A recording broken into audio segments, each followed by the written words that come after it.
दर्शकों नमस्कार। मैं दीपक कुमार आप सबों का अभिवादन करता हूं। दोस्तों, जब देश गुलाम था, ब्रिटिश अधिकारी यहां तैनात थे। उन ब्रिटिश अधिकारियों को वापस अपने देश ब्रिटेन में जाकर किसी भी तरह के सार्वजनिक क्षेत्र में काम करने की मनाही थी।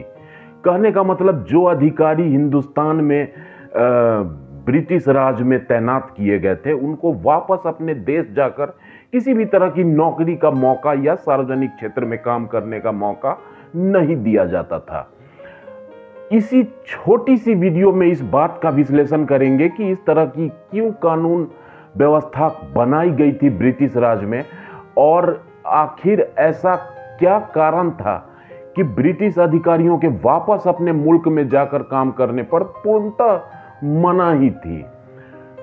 बने रहिएगा मित्रों छोटी सी वीडियो में। आशा करता हूं आपको पसंद जरूर आएगी। लाइक और सब्सक्राइब करके मोटिवेट कीजिएगा। इतनी ही सी इल्तजा करते हुए सीधा वीडियो की तरफ बढ़ेंगे।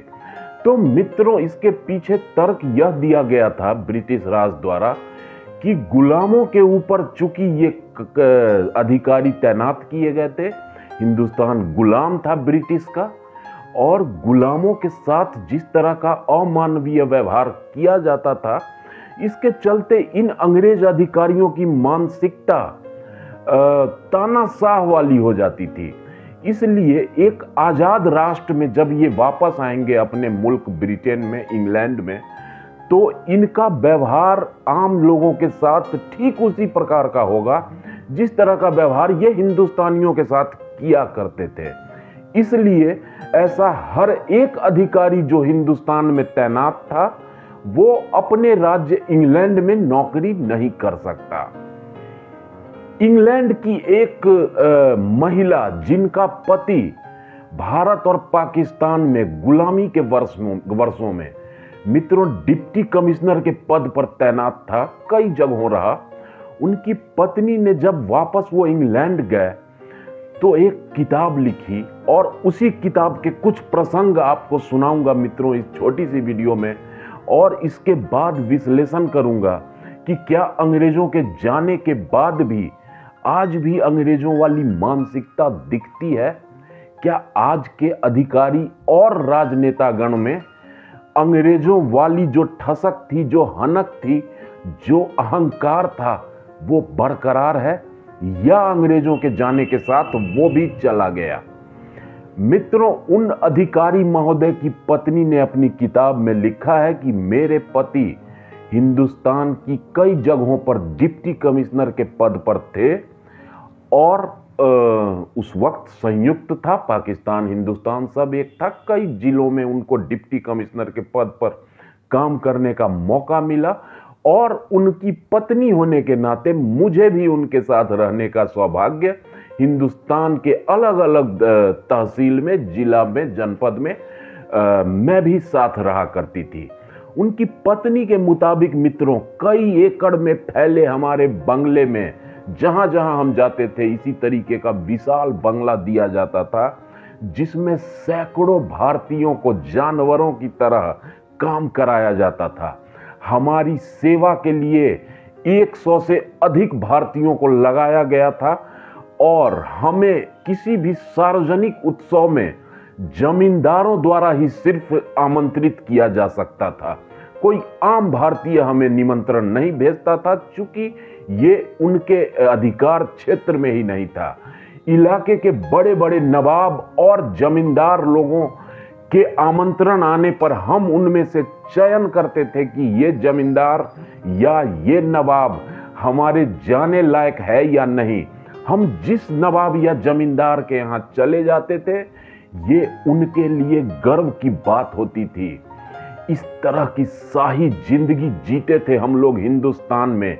ये उन महिला ने किताब लिखी है मित्रों, और उनकी पीड़ा भी बताऊंगा इस वीडियो के अंत में। बस छोटी सी वीडियो है, बने रहिएगा मित्रों।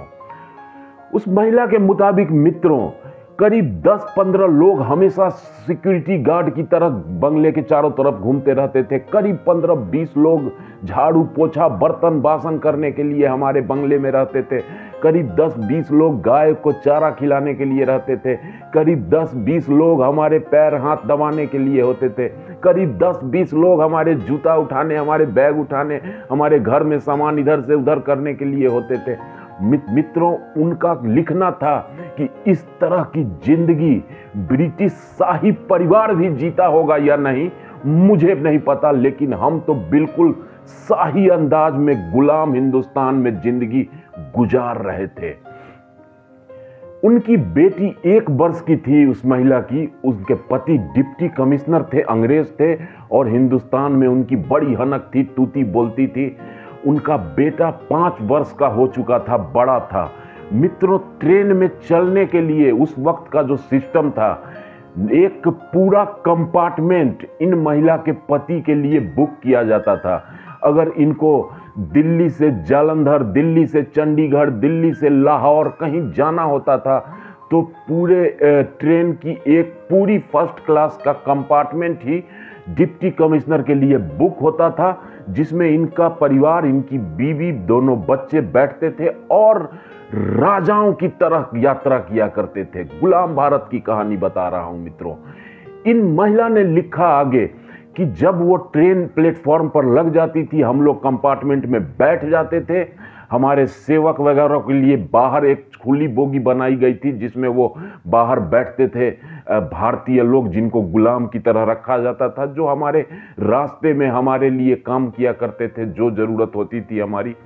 उसके बाद सफ़ेद कपड़ों में एक ड्राइवर खुद आता था हमारे कंपार्टमेंट में। हमारी इजाज़त लेने के बाद ही ट्रेन की सिग्नल ग्रीन की जाती थी और ट्रेन पटरी पर चलती थी।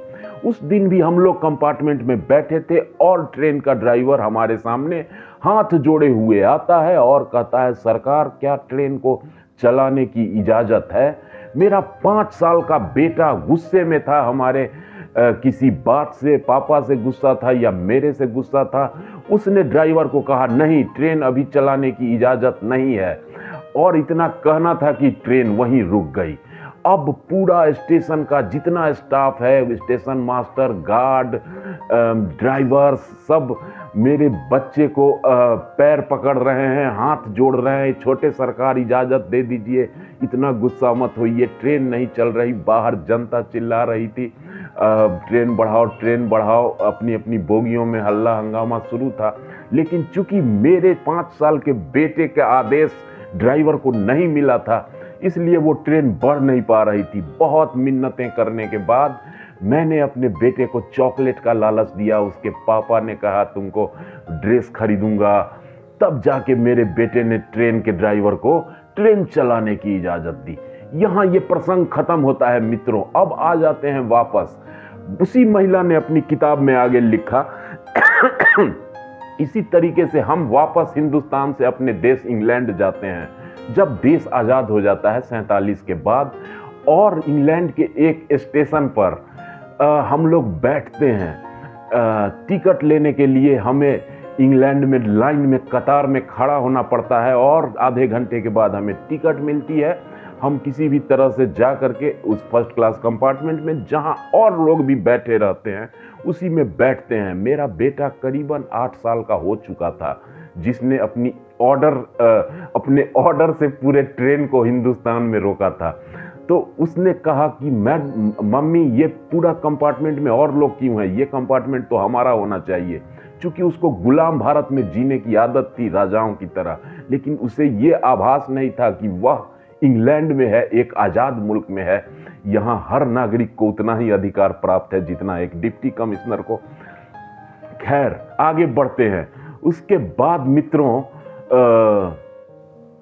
जब वो ट्रेन खुल जाती है तो मेरा बेटा और आश्चर्यचकित होता है कि मम्मी, आखिर ये ड्राइवर हमसे परमिशन लेने क्यों नहीं आया? ये तो बहुत गलत हुआ, हमारी बिना परमिशन के ट्रेन कैसे चल रही है? हमने उसे बहुत समझाया, फिर भी वो चिल्लाता चीखता रहा, नहीं, परमिशन लेना होगा। कोई फायदा नहीं होने वाला था मित्रों। हम गुलाम भारत में नहीं थे, और चूंकि हम इंग्लैंड में थे, इसलिए हमारे किसी भी तरह की हनक अहंकार का कोई मतलब नहीं था। मित्रों, सिर्फ इतनी बड़ी वीडियो इसीलिए बनाया कि उस महिला ने अपने किताब के जरिए ये बताने की कोशिश की कि किस तरीके से गुलाम भारत में हमारे बच्चों का दिमाग भी अहंकारी और बहुत ही निर्दयी अत्याचारी किस्म का हो चुका था, जिसको बदलने की जरूरत थी। और ठीक इसी के चलते जो भी अधिकारी अंग्रेज अधिकारी हिंदुस्तान में काम किया करते थे गुलाम भारत में, उनको इंग्लैंड में नौकरी करने की बिल्कुल मनाही थी, क्योंकि ब्रिटिश सरकार को, ब्रिटिश राजघराने को पता था कि इन सब अधिकारियों का मिजाज तानाशाह वाला हो चुका होगा। हिंदुस्तानियों पर जुल्म करने के लिए कुख्यात थे ब्रिटिश लोग, और ऐसा ही किया था उन्होंने मित्रों। खैर, बात यहां नहीं खत्म होती। 1 मिनट में अंतिम बात करूंगा निष्कर्ष इस वीडियो का, कि क्या मित्रों अंग्रेजों के जाने के बाद भी आज भी उस तरह की कुछ मानसिकताएं दिखती है, या उस अंग्रेजों के निष्कासन के बाद, जाने के बाद इस तरह की मानसिकता खत्म हो गई? खुद सोचिएगा, विचार कीजिएगा। एक विश्लेषक के नाते मेरा मानना है कि अंग्रेजों वाली मानसिकता आज भी है।